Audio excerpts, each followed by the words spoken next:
Hi everyone, my name is Christy and welcome to my makeup review series. Today I have the Ciate London Watermelon Burst Setting Powder to try out. And I have actually tried out a lot of the products from the Ciate London Watermelon Burst line here on my YouTube channel as part of my makeup review series, and they are actually some of my favorite products. The Watermelon Burst setting spray is actually my current setting spray that I'm using every day. The Watermelon Burst primer is one that I actually used up completely, and that's a big primer, and I rarely ever completely use up a primer, so that's also saying a lot there. I've also tried out the Watermelon Burst lip gloss product, which I love and is super hydrating for my dry lips. So I was very excited to get the setting powder as part of my Ipsy glam bag. So I did get this for a good deal, even though it normally retails for I think close to $30. But so let's go ahead and try this out. I use a setting powder every day to set my concealer, and I actually just freshly applied my concealer before pressing record, and I'm sure it's already creasing. Yeah, creasing pretty badly, so I'm gonna put this to the test. This is the loose version of the powder, and I've definitely tried out a Ciate London coconut loose powder before, which is great. Same with just their classic translucent powder from Ciate London is also a great one. And okay, so let's see if I can take the whole filter off. It doesn't seem like I can easily do that, which is a bummer because I do like when I can completely open a loose powder. So instead, taking the sticky off of it, which is always so hard to do. Ooh, and it does have a nice watermelon scent to it. Ooh, it comes out very easily. It comes out fast from the little sifter here. Ooh, yeah, that really smells like watermelon candy. And so I like to apply my powders with these Velvety puffs. This one that I have here is from the brand Beaky, which is a very popular brand to get on Amazon. And so I'm just going to pick up a little bit here on the powder puff, and I think I'll try baking one of my under eyes, and then the other under eye I'll just set like normal.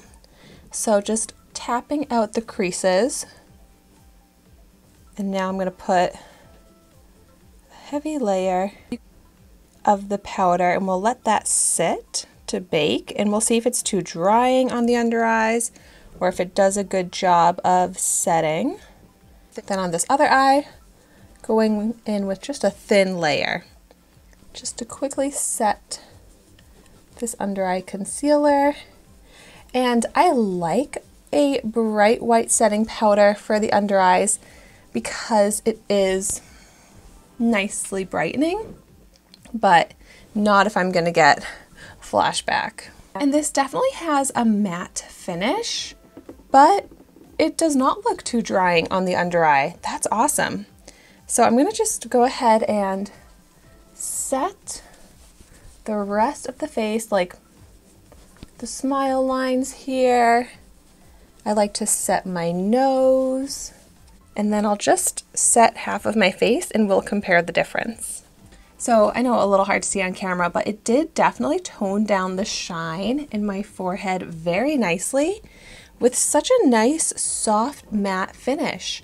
My skin is a bit dry these days, but it does not look too drying on the skin at all. It just looks like a soft, matte, velvety finish.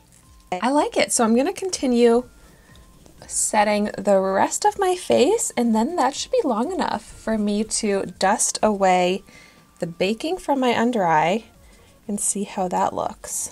But yeah, definitely no radiance or glow from this setting powder. It's just going to give you that matte finish, which is nice, especially more so I feel like in the fall and winter. That's when I am more into a fully matte look. But just like in general, I do prefer more of a glowy radiance effect to my skin. So probably not the setting powder that I'm going to reach for all over, but for my under eyes, it could be great. So now I'm just going to pick up a fluffy brush and dust away the baking here. I definitely think it looks a little bit more drying on the under eye, which is what you would expect from baking. But the eye without baking it is just as crease proof. There's absolutely no creasing on the eye that I did not bake on. Same with the eye that I did bake, but I feel like it just looks a bit more textured and dry, and therefore creates a little bit more of like an aged effect to the skin, which is not what I'm going for. So with this, I would prefer just set it like normal. But even as I'm looking at my under eyes, you can see on camera, like you can still see a bit of under eye circles. This isn't so brightening the way like some other banana powders can be. So I would say in general, like this is not blowing me away as a great setting powder for brightening the under eyes or giving glow to the skin, but it's great for just that mattifying effect. It's just that's not something that I'm often trying to achieve very much these days. But if that is what you're trying to achieve, hey, this is great for that. And the soft matte finish on the skin does look very nice. It's just personal preference of what you're trying to achieve. Like I feel like my foundation and my concealer now is not going to budge, which is a great feeling. So it's also like, what are you doing that day that you need to make sure your makeup is super set down? Like if I was going to an outside concert today, this would be perfect when I was going to be kind of sweating out all day, but for like a casual makeup look, this isn't exactly what I'm going to need or want to be spending my money on. But so if you've tried it out, I would love to hear in the comments down below what you think of it. What are your favorite uses? When do you reach for that super matte setting powder?